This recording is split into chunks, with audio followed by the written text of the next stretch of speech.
세기의 배우 오드리 헵번을 사이에 두고 삼각관계에 빠졌던 반려동물과의 이야기가 있습니다. 오드리 헵번은 20세기 중반의 할리우드 아이콘으로 여전히 회자되고 있죠. 세련된 외모, 우아함과 독특한 스타일이 지금 태어났어도 아이돌 센터 각은 물론 러브러브한 성격까지 가만히 있어도 삼각, 사각, N각을 만들어낼 것 같은데요. 나이가 들어도 여전히 아름다운 오드리 헵번은 영화 배우로서의 경력뿐만 아니라 인도주의 활동가로서도 유명합니다. 그런 헵번의 반려동물은 어떨까요? 가장 중요한 반려동물로는 요크셔 테리어인 미스터 페이머스. 헵번 못지않게 이름부터 벌써 스타 느낌 폭발하는 느낌이죠. 미스터 페이머스는 1956년 남편인 멜 페러가 선물한 애완견입니다. 요크셔 테리어가 워낙 앙증맞고 사랑스럽게 생겨서일까요? 헵번도 너무나 사랑스럽다며 첫눈에 반했다고 합니다. 오드리 헵번과 미스터 페이머스가 1961년 3월 9일 이탈리아 로마로 탑승하기 전 뉴욕의 공항 전화부스에서 찍은 사진입니다. 첫눈반한 외모까지 너무 닮았네요. 오드리 헵번이 1959년 이탈리아 로마에서 찍은 사진. 이후 둘은 껌딱지처럼 언제나 항상 함께했습니다. 미스터 페이머스는 헵번이 가장 사랑한 반려동물이었죠. 헵번은 미스터 페이머스를 촬영장에 데려가는 것을 좋아했다고 전해집니다. 자신의 긴장을 풀어주고 촬영장에서의 스트레스를 줄여주는 중요한 역할을 했습니다. 심지어 콩고 간호수녀를 촬영하기 위해 콩고를 방문할 당시 애완견 비자를 받기도 했습니다. 그런데 어느 날 헵번에게는 굉장히 중요한 사건이 생기는데요. 1954년 빌리 와일더 감독의 영화 사브리나를 촬영 중이었습니다. 헵번의 경력에서 중요한 이정표가 되는 작품으로 그녀의 우아함과 매력을 보여주는 대표적인 작품 중 하나입니다. 하지만 촬영 중간에 미스터 페이머스가 갑자기 실종되고 만 것입니다. 즉시 촬영이 중단되고 스텝과 헵번은 미스터 페이머스를 찾느라 헤맸는데요. 그러나 며칠이 지나도록 미스터 페이머스는 찾을 수 없었습니다. 헵번은 불안과 걱정으로 가득 찼습니다. 그렇게 며칠간 이어진 긴 수색 끝에 다행히 미스터 페이머스는 무사히 발견되었습니다. 촬영장에서 멀지 않은 곳에서 발견됐는데 건강에도 이상이 없었다고 합니다. 헵번은 눈물을 흘리며 기뻐했습니다. 헵번은 자신의 삶에서 미스터 페이머스, 즉 반려동물의 중요성을 다시 한번 깨닫게 되었고 그들이 사람에게 주는 사랑과 위로가 얼마나 큰지 깊이 느꼈다고 합니다. 이 사건 이후 헵번은 더욱더 동물들을 소중히 여기고 그들의 안전과 행복을 위해 노력하게 된 계기가 되었다고 합니다. 미스터 페이머스는 헵번과 함께 많은 사진과 기사에 등장했고 때로는 영화에도 출연했습니다. 영화 퍼니페이스 기차 장면에서 카메오로 등장했는데요.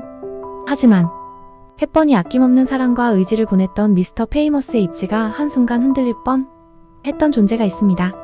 1959년 오드리 헵번은 윌리엄 와일러 감독의 그린 맨션에서 함께 출연한 사슴, 잇과도 특별한 인연을 이어갔습니다. 베네수엘라 정글을 배경으로 한 로맨틱 어드벤처 영화로 헵번은 숲속에서 사는 신비한 소녀 리마를 연기했는데요. 소녀가 교감하는 동물로 나온 동물이 어린 사슴인 입이라고 합니다. 동물과 사람 사이에도 많이 부대껴야 서로를 알게 되고 정도 쌓이기 마련. 영화의 동물 트레이너는 헵번이 입과 자연스럽게 연기할 수 있도록 하기 위해 촬영 중에 입을 집으로 데려가기를 제안했습니다. 헵번은 입을 자신의 집으로 데려가 함께 생활하기로 했는데요.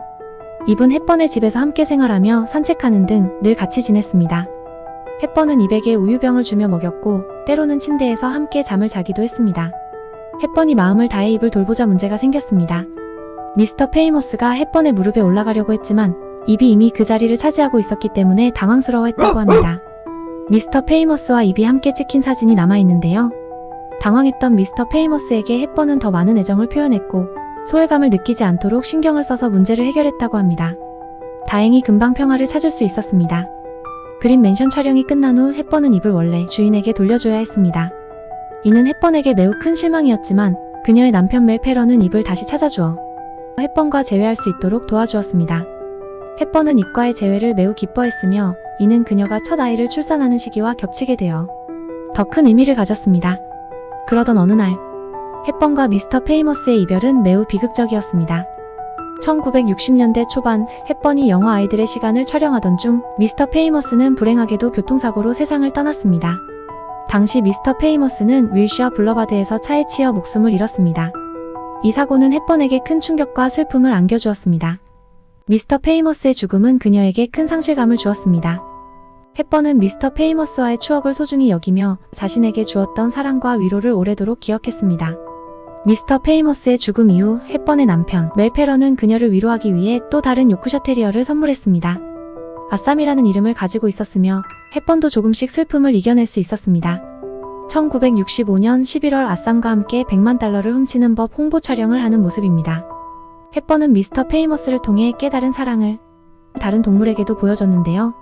헵번은 고양이와 특별한 인연을 맺고 있었습니다. 그녀는 여러 영화에서 고양이와 함께 등장했는데 그중 가장 유명한 것은 티파니에서 아침을입니다.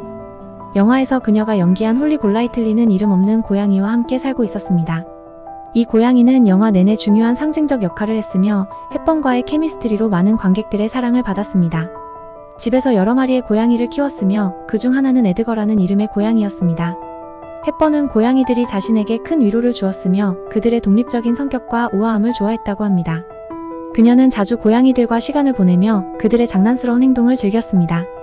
또 헵번은 스위스의 톨로제나츠에 있는 아름다운 농장에서 개, 고양이 외에도 말, 소, 닭 등 여러 농장 동물들을 키웠습니다. 헵번은 이 동물들과의 교감을 통해 자연 속에서 평온함을 찾고자 했습니다. 특히 그녀는 말과 깊은 유대감을 형성했습니다. 그녀는 종종 말을 타고 농장을 돌아다니며 자연 속에서의 시간을 만끽했습니다. 헵번은 말을 타는 것이 그녀에게 큰 기쁨과 평화를 준다고 말하곤 했습니다. 또 인도주의 활동으로도 유명하죠. 그녀는 유니세프의 친선 대사로 활동하며 전 세계의 어린이들을 돕기 위해 헌신했습니다. 그녀는 종종 동물과 어린이들의 순수함과 연약함을 비교하며 어른들이 아이들을 보호하는 것이 얼마나 중요한지를 강조했습니다. 그녀는 유니세프 활동을 통해 방문한 여러 나라에서 다양한 동물들을 만났습니다. 예를 들어 아프리카에서 그녀는 코끼리와 기린을 가까이에서 볼 수 있었고 아시아에서는 판다와 같은 희귀 동물들을 접할 수 있었습니다. 이러한 경험들은 그녀의 동물에 대한 사랑을 더욱 깊게 만들었고 그녀가 보호해야 할 대상이 인간뿐만 아니라 동물들도 포함된다는 것을 깨닫게 했습니다. 헵번의 아들 션 헵번 페러는 어머니의 동물 사랑을 기리기 위해 여러 동물 보호단체와 협력하고 있습니다. 100년에 한 번 나올까 말까 하는 외모, 세기의 아이콘. 오드리 헵번을 수식하는 말은 정말 많습니다. 하지만 미스터 페이머스와 나눈 오랜 사랑으로 커진 오드리 헵번의 깨달음은 평생을 관통해왔습니다. 동물과 아이들, 인류를 사랑하는 마음은 나이가 들어서도 오드리 헵번의 변치 없는 아름다움으로 역사에, 우리의 뇌리에 남아있습니다.